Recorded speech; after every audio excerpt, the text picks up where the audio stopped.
Boa noite, me chamo Gustavo. Continuando o meu relato, um lobisomem na favela, como eu havia dito, naquela noite fria, ouvimos gritos de socorro. Logo meu pai se levantou e pegou seu facão e disse para minha mãe que iria se juntar aos homens em busca desse bicho. Minha mãe trancou as portas e ficamos lá sentados na sala, ouvindo a bagunça lá fora. Passou-se algumas horas e meu pai retornou e contou para minha mãe que o tal lobisomem estava tentando estourar a janela do barraco e que por pouco não havia pegado a pobre mulher e a criança. Ouvindo aquilo de olho arregalado, nunca imaginei que existisse um tipo de bicho que devorava a criança. Bom, o dia logo amanheceu e eu fui na casa de Reinaldo conversar com ele. Ele estava muito triste e calado e eu lhe perguntei: Reinaldo, você ouviu essa noite? O bicho voltou de novo.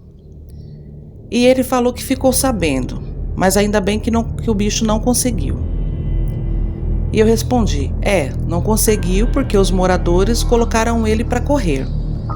E Reinaldo com deboche respondeu: duvido, lobisomem é mais forte que todos eles juntos. Jamais eles conseguiriam pegar ele. Eu fiquei muito bravo com aquela resposta e voltei para casa. Alguns dias se passaram, estava tudo tranquilo na favela.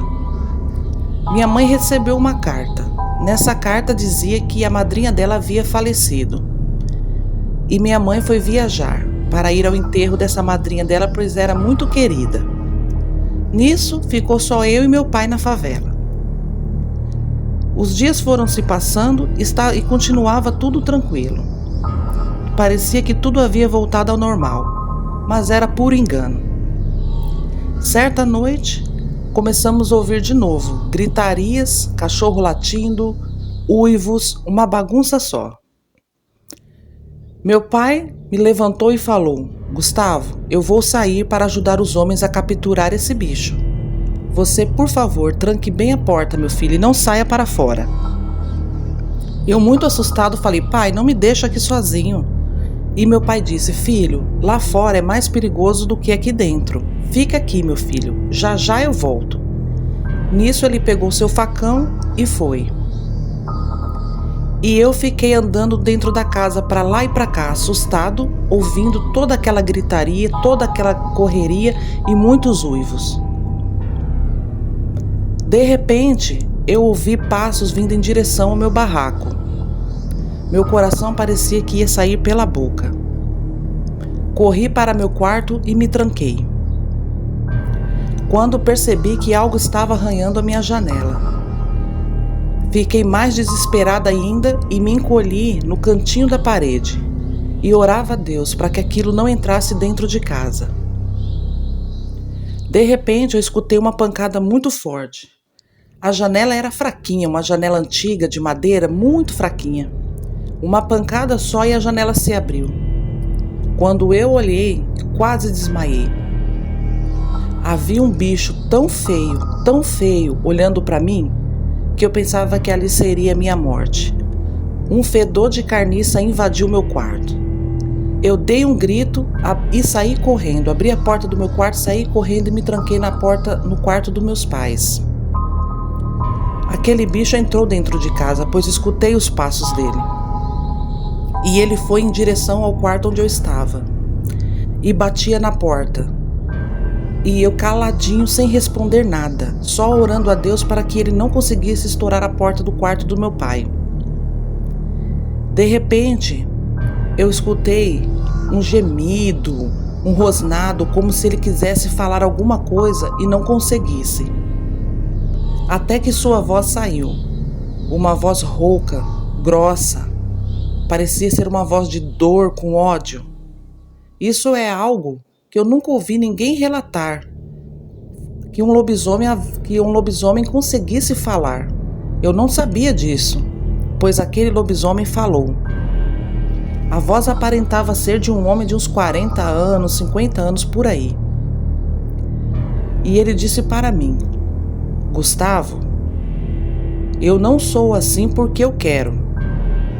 Meu avô era um homem amaldiçoado e eu herdei a maldição de meu avô. Não precisa ter medo de mim, eu não vou te machucar. Eu só estou me escondendo aqui porque querem me matar, mas logo eu vou embora. Eu não respondi nada, minha voz não saía, eu tremia, chorava, eu nunca passei tanto medo na minha vida. Passou-se alguns minutos, eu escutei quando aquilo pulou pela janela e saiu para fora.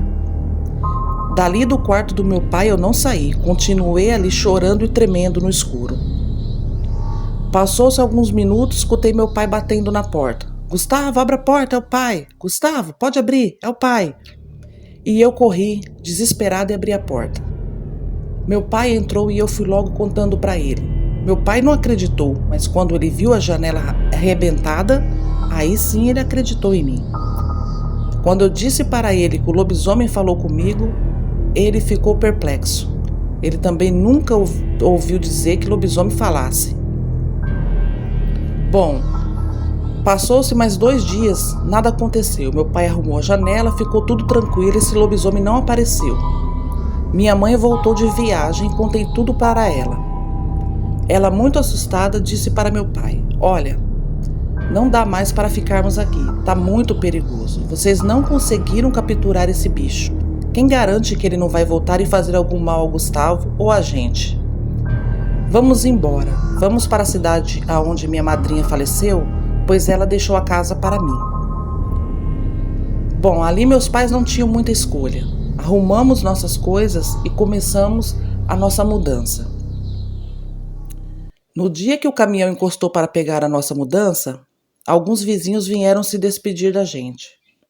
E meu amigo Reinaldo veio também. E ele se aproximou de mim e falou: até um dia, meu amigo Gustavo, e obrigado por guardar o meu segredo. Nunca vou me esquecer da nossa amizade. Ali naquela hora eu gelei, pois eu pensava em qualquer pessoa ali da favela, porque sabia meu nome, mas não o meu amigo Reinaldo. Aquele bicho enorme, feio, com dentes e olhos horríveis, era meu amigo Reinaldo? Eu não queria acreditar naquilo. Eu só balancei a cabeça afirmando que sim, que estava tudo bem. Nos abraçamos, lhe desejei boa sorte e fomos embora dali. Hoje eu sou um senhor já. Nunca mais tive notícias desse meu amigo Reinaldo. Não voltei mais para aquelas bandas.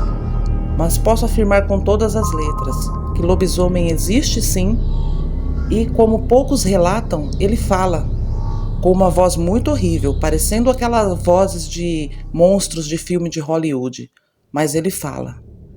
E eu desejo que ninguém veja uma coisa dessa, pois é uma cena muito traumática. Eu levo isso comigo até hoje. Conto essa história para meus filhos, para meus netos e para quem eu conheço. Bom, gente, esse foi o meu relato. Eu espero que vocês tenham gostado. Desejo boa sorte para o canal Uivos, que continue crescendo. Boa noite a todos. Bom, gente, esse foi o relato do senhor Gustavo que mandou para a gente. Eu agradeço muito a vocês por terem acompanhado até o final. Peço desculpas por alguns erros na narrativa. Estamos aprendendo, estamos evoluindo a cada dia.